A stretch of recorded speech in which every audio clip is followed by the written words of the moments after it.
Yo,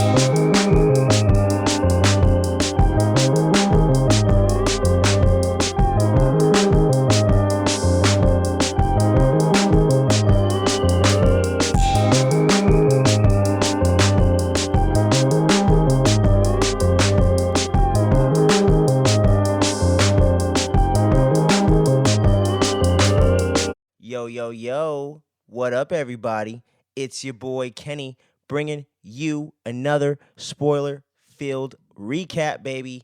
Obi Wan Kenobi. We're going to cut right to the chase, y'all. But before we get right into it, like, subscribe, all that good jazz. Click all the buttons. Download if you're listening over there on the podcast feed, baby.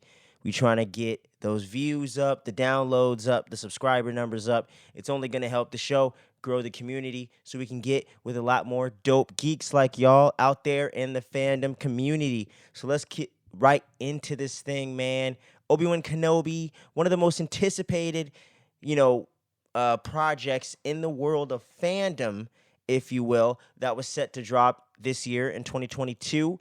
And I got a chance to watch both episodes, of course, at the on the premiere day. You know what I'm saying? And I gotta say, right off top, I fucking loved it, yo. I fucking loved it.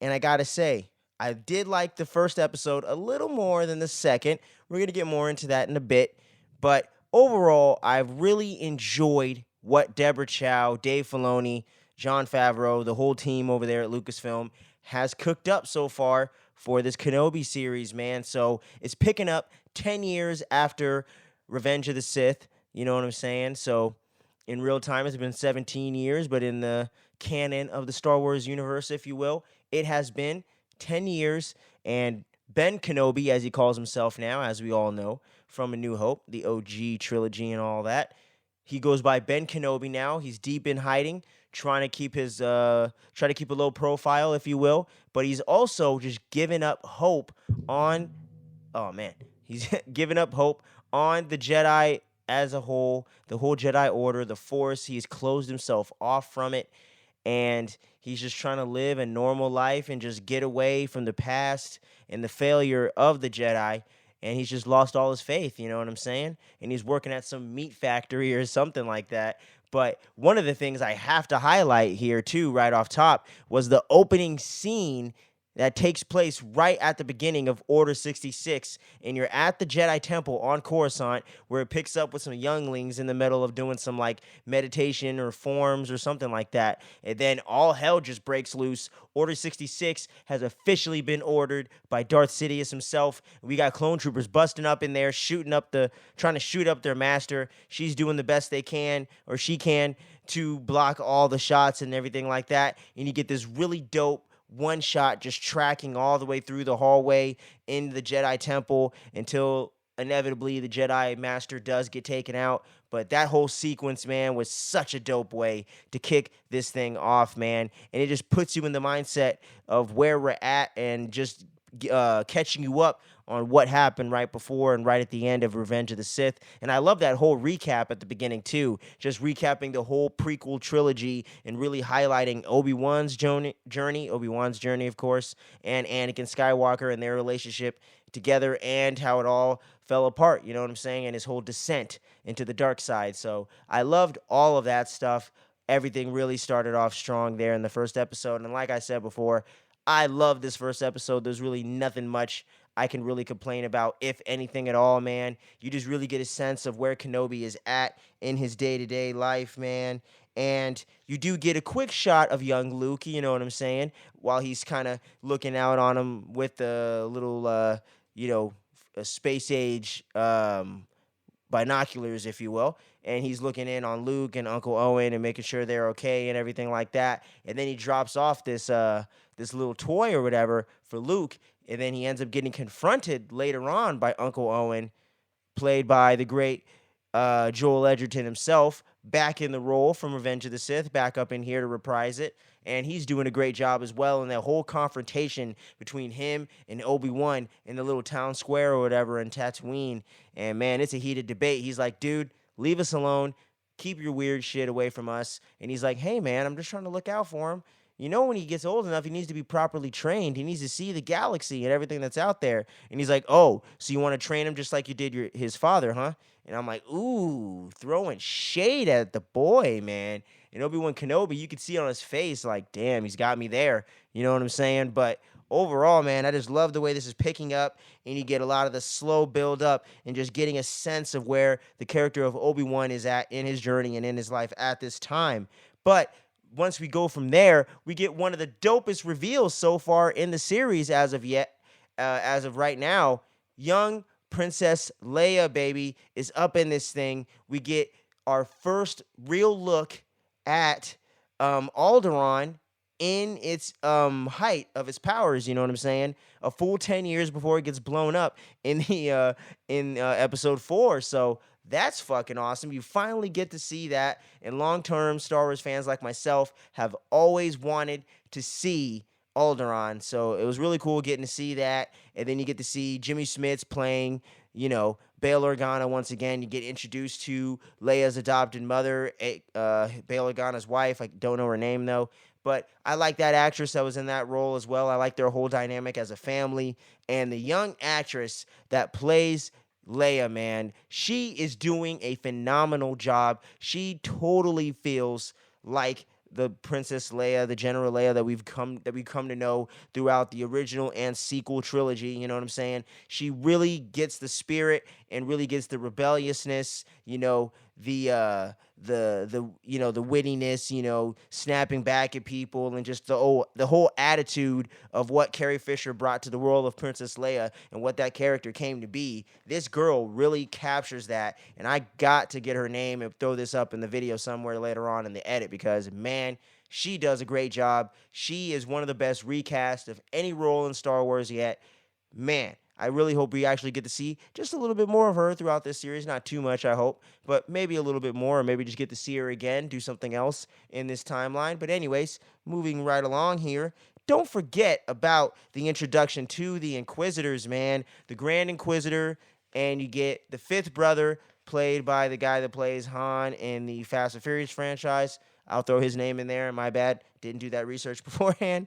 But yeah, man. And Kenobi's just trying to, get away from all the crazy stuff with that. And the Inquisitors show up, and they're actually hunting a Jedi, but not Kenobi. But the interesting thing is, Reva, that particular character and member of the Inquisitors, has a very, very big time personal vendetta against Kenobi. Is plain as day. You can obviously tell. So I do wonder what that all means and how that's going to play out in the later back half of the season. But we got 4 more episodes to go in the miniseries, so we'll see where it goes. But she is after Kenobi. She is on his ass, man. She won't let it go. The Grand Inquisitor's like, dude, drop the shit. Who cares about that? Let's get this other Jedi. That is for Lord Vader. That's his mission. And he's been looking for him for the past 10 years. You know what I'm saying? But Kenobi's not aware that Anakin is still alive as Lord Vader looking for his ass. You know what I'm saying? So that whole thing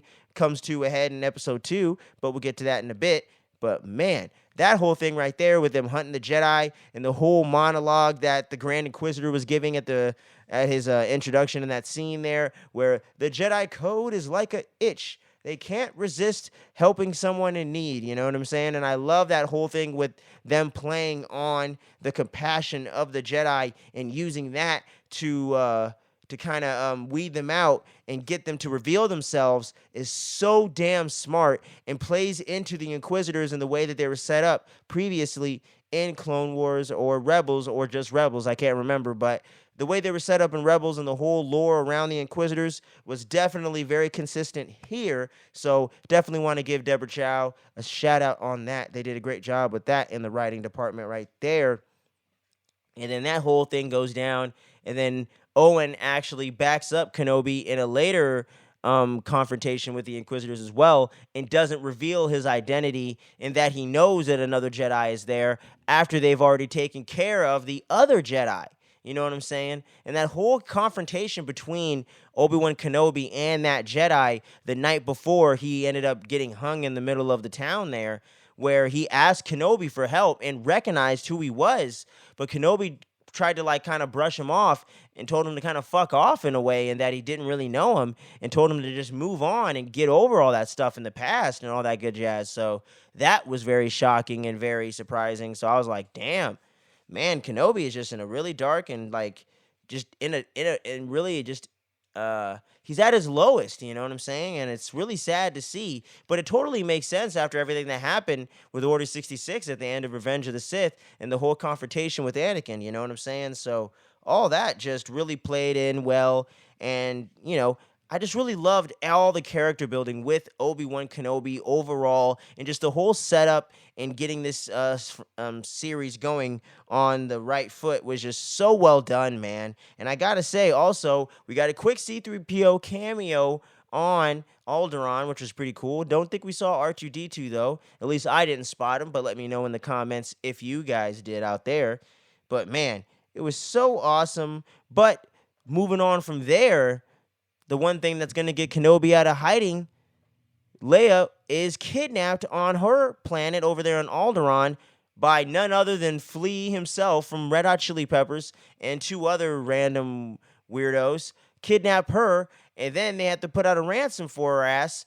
And the whole thing that goes down with that we later find out in episode 2 is that they were hired by Reva so they would draw Kenobi out due to the fact that she's related to Bail Organa, who has ties and connections that are found in old records to his connection with Obi Wan Kenobi. So she uses that knowledge to try to draw him out, which was brilliant because it fucking worked. And she knew it would, because she knew a Jedi couldn't turn down that opportunity, especially none other than one of the greatest Jedi Knights of all time, Obi-Wan Kenobi. So that whole thing plays out. Bail reaches out to Obi-Wan Kenobi after his shift in that day, and he's like, I can't do this, man. Like, I'm over it, man. I'm not the man that I used to be. It's over. You're going to have to find somebody else to do it. And then he ends up going to Tatooine to confront Obi-Wan and be like, come on, bro. You got to do this. God damn it, what was it? I can't remember the word I was going to use. Man, brain fart.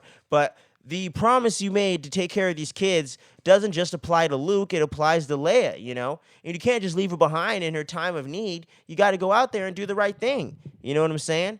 So I love the way that played out, and that totally makes perfect sense with the canon, because he can't be having adventures with Luke right now because they haven't met and done that yet until episode 4, 9 to 10 years later. So I love the way that they use Leia as a plot device in that way to get that whole tie-in right there, to bring him out, get him back into action, and also set up the fact in that she doesn't know that he's Obi-Wan Kenobi, but later on is aware of Obi-Wan Kenobi, and the first time of her really getting to see a Jedi in action is also really dope, and we'll get more into that, the episode 2 portion of this episode. But anyways, moving right along here. And then, yeah, man, but we find out that Reva set it all up, and then Kenobi's out of hiding, and he's trying to go get his lightsaber. He gets his old Jedi robes, and he's off to the planet Daeud. And that is where the episode leaves off, and then we get right into episode 2 from there, and then Kenobi is in this new crime-infested place called, Diuno, I believe, or Diuno? Dino, I believe is how you say it. And it's like this really crime-ridden, Blade Runner-inspired planet, almost like almost kind of like Mos Eisley, but a whole different vibe, you know what I'm saying? So just a really Gotham-y type spot in the galaxy, man. So he's over there trying to get Leia back from these kidnappers, and he ends up running into a clone trooper that might even be Command Rex himself from the Clone Wars, man. But it was played by Tamura Morrison up in this episode, so another quick little cameo right there. And going on from that point, Obi-Wan Kenobi is looking around, trying to get information on how he can find Leia, and he runs into this little kid that tells him that there's another Jedi on the planet that would have the information and the skills to be able to find her location and lead him to her. So the kid says, for a price, we can lead you over to the Jedi, and he'll leave you the rest of the way. But it turns out that this Jedi, big air quotes right there, is played by Kumail Nanjiani himself from Eternals and the Big Sick fame, you know, Silicon Valley and all that. Pretty funny comedic actor and comedian in his own right. But he pops up in here as this so-called Jedi who's really just a con artist that does get people to safety, but gets himself extra money in the process and is just full of shit because he ain't force sensitive whatsoever. And I like the whole way that that played out. I like that humorous kind of side of the episode right there. You know what I'm saying? And I did see out there some of the consensus. Some of the people didn't like the humor in this particular episode. But if I'm being honest, it didn't really bother me. You know what I'm saying? I did think the humor was stronger in episode 1 than it was in episode 2. But overall, I still dug the humor and the exchange with Camille Nanjiani and Obi Wan Kenobi right there. And I like the savage nature of the fact that Kenobi aims a blaster right at his chest like, hey, bro, I ain't playing. Lead me to the fucking girl or else. You know what I'm saying? Not revealing he's a Jedi so he can really get the information he needs while keeping that low profile. So I just love everything Ewan McGregor is doing so far, man. And just real quick side note, I'm going to give episode 1 a 9 out of 10. Excellent stuff. We'll get into the grade for this one in a bit after we get through the recap a little bit more here. But man, great stuff there. And then Kenobi finally makes his way to Leia's location where Flea and all them are at. He ends up tricking them with the cool little Batman effect by throwing down the spice that the druggie gave him earlier in the streets there. And then he gets away through the mist with Leia and gets them to safety and doesn't reveal who he truly is, but just says, I've been sent here by your father. I'm here to help and all this stuff. And then him and Leia have a lot of funny exchanges and conversations as they're trying to make their escape and get off the planet. But none other than Reva shows up, and that's where we get the reveal also in more detail that she's working with Flea and them, trying to get Kenobi to draw him out, and now knows that she is close, he is there, and she is on his tail and on his ass. But none other than the Grand Inquisitor himself shows up with the fifth brother and another member who I don't know exactly who that is, but I'll throw that up on the screen if I find out later on. But yeah, man, they pop up and they're like, yo, what the fuck are you doing? And she's like, bruh, if you would listen for a moment, I would show you niggas that I drew Kenobi out and I'm right on his tail and got him cornered, homie. I'm about to go get that ass right now and bring him to Lord Vader and get favor. And he's like, nuh-uh, I'm going to go get him. You stand down. I'm taking all the credit. Peace, deuces. And then she's right on his tail, intervenes, of course, as she always does. And that's the one thing with this character I'm not digging so far. I don't think her acting is necessarily the strongest of the series, so the character hasn't necessarily came together for me yet. But overall, I do like her physicality in the role, and I do like the whole vendetta she has against Kenobi. It's very interesting and compelling as well. But I just don't think her performance with the character and the way she's trying to bring up this badass, like violent, angry nature, I think she's kind of overselling it a little bit. But overall, she's okay. But I don't get why they want her around or keep her around because she never cooperates with anything they're saying and just completely disrespects them all the time. So that was another minor negative of the series so far and of this episode in particular and with those characters. But moving along here, so the Grand Inquisitor and all them corner Kenobi, and then the one thing that's the biggest mindfuck of the whole episode is when fucking Reva stabs the Grand Inquisitor through the like midsection with her lightsaber. And I'm like, what? Did they just retcon Rebels? This fool should be alive for another 10 years. Like, what the hell just happened? Like, huh? Like, or at least he should be alive for another 5 or 6 years, that's for sure. And I'm like, what the hell happened there? And you know that they couldn't have retconned that if Dave Filoni's involved. He's one of the producers on the show, so I don't get it. But either way, as the creator of Clone Wars, I'm pretty sure he didn't have Deborah Chow write in a direct contradiction to something he directly set up in canon, being the guy that does all these crazy tie-ins with Ahsoka, so on and so forth. So I'm sure there's a plan. He might even pop up and get his ass in a back to tank and pop up brand new, ready to fight. Who knows? But moving right along here, gets into one of the other things about the episode in this particular portion I didn't like was the whole thing of Leia not trusting Obi Wan and then running away and him having to chase her and all this stuff. I thought it was a little unnecessary and just kind of wasted time a little bit and kind of meandered through the episode a bit, even though it was about 10 minutes shorter than the last one. But either way, it was kind of like unnecessary. I thought they could have trimmed that out of there or not done that plot point whatsoever. But anyways, moving along there. Once he gets back and gets her to safety or whatever, that was the cool part where she's going to jump across this roof, right? And he is forced to use the force to stop her fall and make her float in midair right after she mentioned a few minutes ago that she wanted him to prove that he was a Jedi by making her float. So that was a nice little I think that's what they call a callback in the writing world and comedy. But yeah, that was a nice little callback to that joke earlier where he literally does make her levitate for a little bit, and then she ends up letting her go onto the ground. And that's the first time he has used the Force in a decade. So that was really cool to get to see that, and to see that he ended up using it for the first time to save none other than our girl, Princess Leia. So that was really awesome. Really dug that whole portion of the episode. And one other quick minor negative I want to mention, and then I'll get all the negatives out of the way. I didn't think Flea was necessarily that great in these episodes either. I thought his performance was a little meh, but hey, it's all good. Happy to see the guy working. Happy to see him having fun, and who could blame him for wanting to get into the world of Star Wars? You know what I'm saying? But a little bit distracting, especially for me as a big Chili Peppers fan. A little bit distracting, but anyways, moving along. Yeah, man. But I gotta say, I love this episode overall. I love the way that they're setting up this series so far. And this episode's really, really good. I wouldn't say it's quite great, but it's really, really good. And overall, I'd give it an 8 out of 10 for episode 2. And the series is off to a great start. But I want to know what you guys think about it down below in the comments. Holla at your boy and let me know. And if you're over there on the social medias, IG, Twitter, you know where to find us. Check the description for all the details.